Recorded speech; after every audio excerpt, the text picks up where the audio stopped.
Hold on. Forgot to turn that off. Hello there. I'm Scotty. You're not. And, as you can see from the background there. Uh, well, I thought I'd give my initial thoughts. Take a break from Rob Zombie just for a little bit and give my initial thoughts on the She-Hulk first episode. Just the initial thoughts. Kind of want to talk about it a little bit. I may do a season 1 review at the end, but it's my initial thoughts. Because there have been so much backlash with this. It's getting review bombed before it even premiered.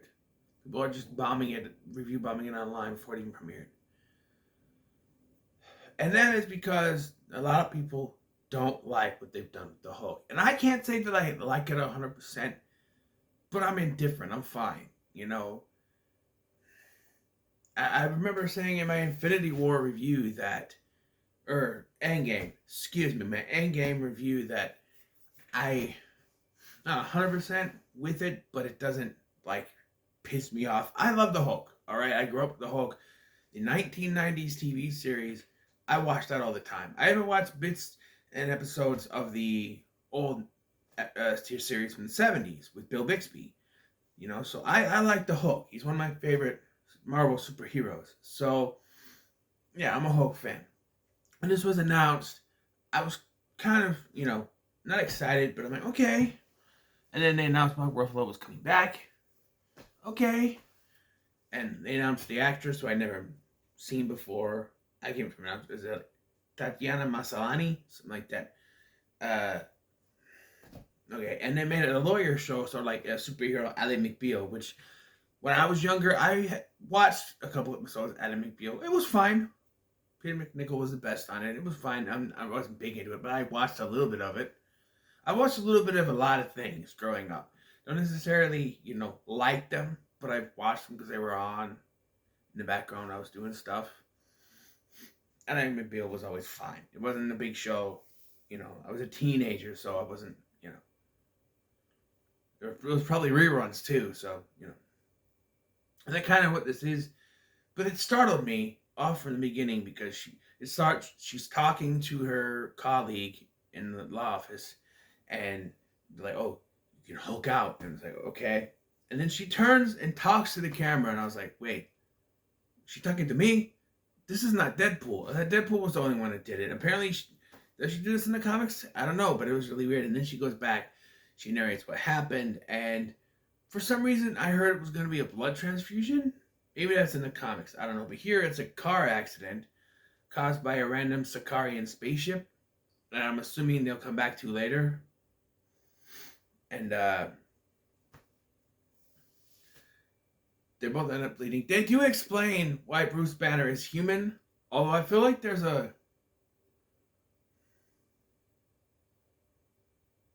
why he's human. Because people were confused because at the end of Shang-Chi, he was human. And he had his arm in an arm brace. And people were like, how? Well, apparently he created this device to keep him from being the Hulk. Although if he and the Hulk are one, shouldn't that mean he can control it completely now? And he can be Bruce whenever? But I don't know. I guess he just doesn't have 100%. He can only fuse together. Which in the animated series was Grey Hulk, actually. In the animated series. And Grey Hulk was he was a smart Hulk, but it wasn't completely Bruce Banner. He was more smart. Here, he's Smart Hulk, as they call him, which, like, I can't choose the name. Well, actually, he's supposed to be Professor Hulk from the comics, but, So because of this, he wants to train her. She gets cut. He's bleeding because he has the thing, which... Yeah, you're using that device as a plot point so that she can become sure. But his blood drips into her wound, which, you can get AIDS from that. And if you don't have the same blood type, that could be dangerous. But apparently they have the same blood type. They're related, I guess. That doesn't exactly work. Just because I'm related to my sister doesn't mean she has the same blood type. I don't even know my own blood type. So I couldn't tell you. But, I don't know. It's interesting how they do that. And then she hulks out a couple times. She hulks out at first right away and then wakes up. And then she goes to this bar where these girls, they put makeup on her and put her in a thing, so these guys think she's a hooker. By the way, before she crashed, she was in the middle of having a conversation with Bruce about whether or not Captain America is a virgin, and they come back to that in the mid credit scene, which I'll talk about at the end of this. But it's an interesting conversation. It seems like one of those geek conversations that comic book geeks would have. You know, it reminds me of Mallrats, where Brody and TS are talking about if Superman and Lois could, have sex. And he's like, no, Superman would blow a load out her back, and just tend to the window go butt crack. I don't butthole. I don't know. And he'd have to fuck her. He'd have to wear a kryptonite condom, which would kill him. So it kind of reminds me of that, which is kind of cool. But yeah, and then basically Bruce wants to train her, and he says like it took him 15 years, almost 15 years. And if you add up, if you take 2022, which is when this came out, I know it doesn't take place in 2022, but just think about it. 2022, it's 2024 and this takes place, but if you minus 2022 from 2018, although if it was 2023 when he became one with himself, then that would be 15 years. So I didn't think of that, because 2023 is when Endgame takes place. If it was earlier in 2023 that he became one with himself, and this is taking place in mid 2023, when Endgame, which, I don't know, the whole 5-year time jump confuses a lot of people. I don't know. 15 years. And so he's in Mexico. He's got a bar, apparently. Hulks cannot get inebriated slower than humans. Their metabolism is better. It's like the Flash. You can't get drunk.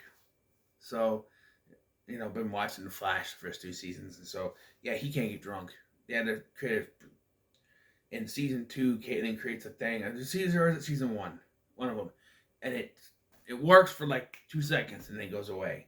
But yeah, they can get drunk. They just have to drink a lot.